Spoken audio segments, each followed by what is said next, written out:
ស្នើសុំអញ្ចឹងន័យរបស់វា can and could ត្រូវបានប្រើប្រាស់សម្រាប់ ability request ហើយនិង suggestion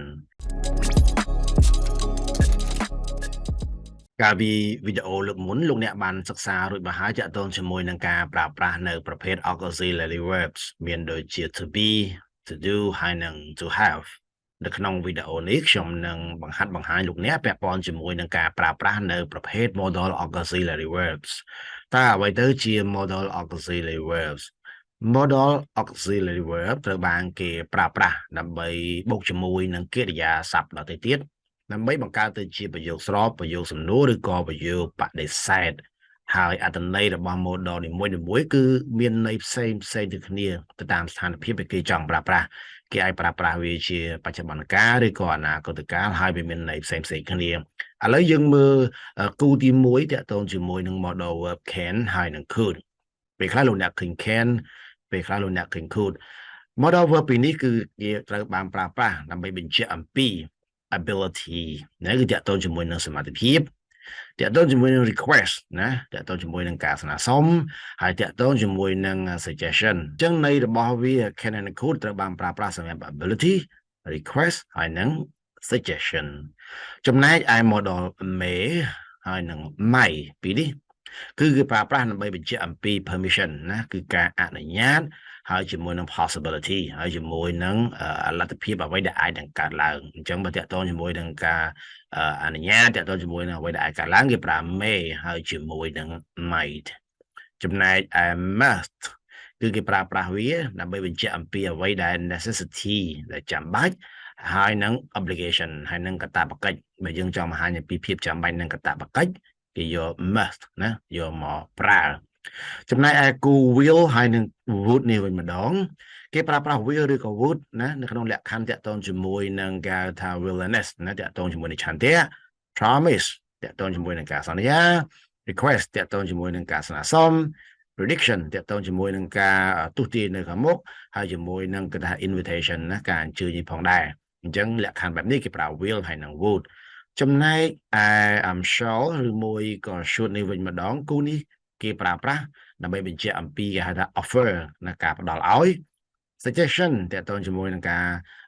ស្នើឬផ្ដល់ជាយោបល់ហើយជាមួយនឹង advice ណាគឺតាក់ទងជាមួយនឹងគេហៅថាការផ្ដល់យោបល់ណា advice អញ្ចឹង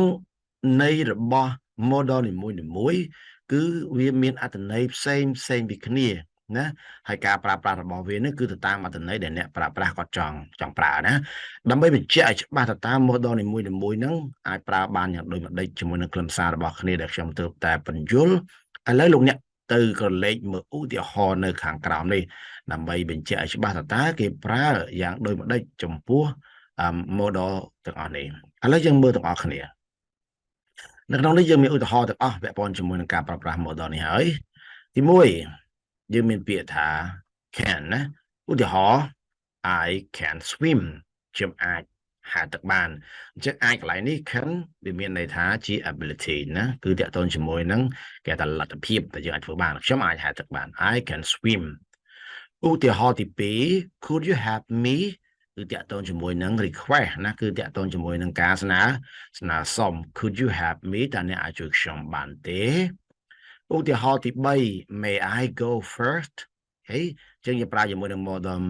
may I go first យើងប្រើថាតើខ្ញុំអាចទៅមុនបានទេតាក់ទងជាមួយនឹងហៅថាការអនុញ្ញាតណា permission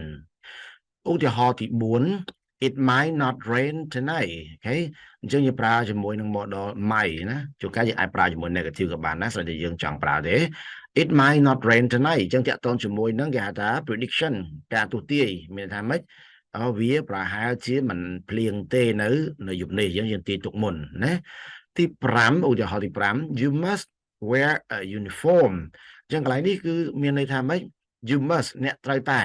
អញ្ចឹងត្រូវតែនេះគឺតាក់ទងជាមួយនឹងគេហៅថា obligation ជាច្បាប់របស់សាលាជាច្បាប់របស់ស្ថាប័នដែលយើងត្រូវតែណាមើលខ្ញុំប្រើតែត្រូវតែអ្នកត្រូវតែពាក់នៅឯកសណ្ឋានទី6 I will look after your cat អញ្ចឹងកន្លែង will នេះគឺតាក់ទងជាមួយនឹងគេហៅថា willingness ណាតាក់ទងជាមួយនឹងឆន្ទៈក្នុងការចង់ជួយទៅអញ្ចឹងគេថាម៉េចខ្ញុំនឹងជួយមើលឆ្មារបស់អ្នកណាទី7 would you come with me តើអ្នកអាចមកជាមួយខ្ញុំបានទេអានេះតាក់ទងជាមួយនឹងការស្នើសុំណា request អញ្ចឹងយើងប្រើជាមួយនឹងwould ហើយឧទាហរណ៍ទី8 Shall I cook for you តើខ្ញុំអាចចម្អិនអាហារឲ្យអ្នកបានទេនេះតាក់ទងជាមួយនឹងការ offer ណាការផ្ដល់ណាផ្ដល់អ្វីឲ្យគេមួយគេ Shall I cook for you តើខ្ញុំអាចចម្អិនអាហារឲ្យអ្នកបានទេនិងទី9ចុងក្រោយ you should not stay alone អីចឹងយើងប្រើជាមួយនឹង modal should ណាបូកនឹង negative not អញ្ចឹងអ្នកមិនគួរស្នាក់នៅតែឯងទេអញ្ចឹងកន្លែងនេះតាក់ទងជាមួយនឹងការផ្ដល់ជាអាវ៉ាតផ្ដល់ជាយោបល់ណា advice ដូច្នេះត្រឡប់មកវិញ modal នីមួយៗគឺវាមានន័យរបស់វាទៅតាមការប្រើប្រាស់នេះគ្រាន់តែជាផ្នែកខ្លះនៃ modal verb ដែលធ្វើឲ្យលោកអ្នកអាចយល់បានមួយចំនួនដូច្នេះលោកអ្នកត្រូវចាំថាតើ should shall would will must might may ហើយនឹង could ហ្នឹងគេប្រើនៅក្នុងលក្ខខណ្ឌនៃតើតែលោកអ្នកត្រូវតែប្រកាសថាលោកអ្នកអាចចាំអំពីគេហៅថា meaning ណានិយមន័យរបស់វាតើយើងចាំនិយមន័យវាសិនមកយើងអាចប្រើបានអញ្ចឹងយើងប្រើ can និង could តាក់ទងជាមួយនឹង ability theoretical suggestion may might តាក់ទងជាមួយនឹង permission និង possibility must តាក់ទងជាមួយនឹង necessity និង obligation will និង would តាក់ទងជាមួយនឹង willingness promise request prediction ឬក៏ invitation ហើយនឹង shall ឬក៏ should ប្រើជាមួយនឹងការ offer ឬក៏ suggestion ឬនឹង advice សង្ឃឹមថាវីដេអូខ្លីមួយនេះតាក់ទងជាមួយនឹងការប្រើប្រាស់ modal verb modal auxiliary verbs នឹងអាចជួយលោកអ្នកឲ្យប្រើប្រាស់បានកាន់តែប្រសើរជួបគ្នាជាមួយ Mr. Ray នៅវីដេអូក្រោយ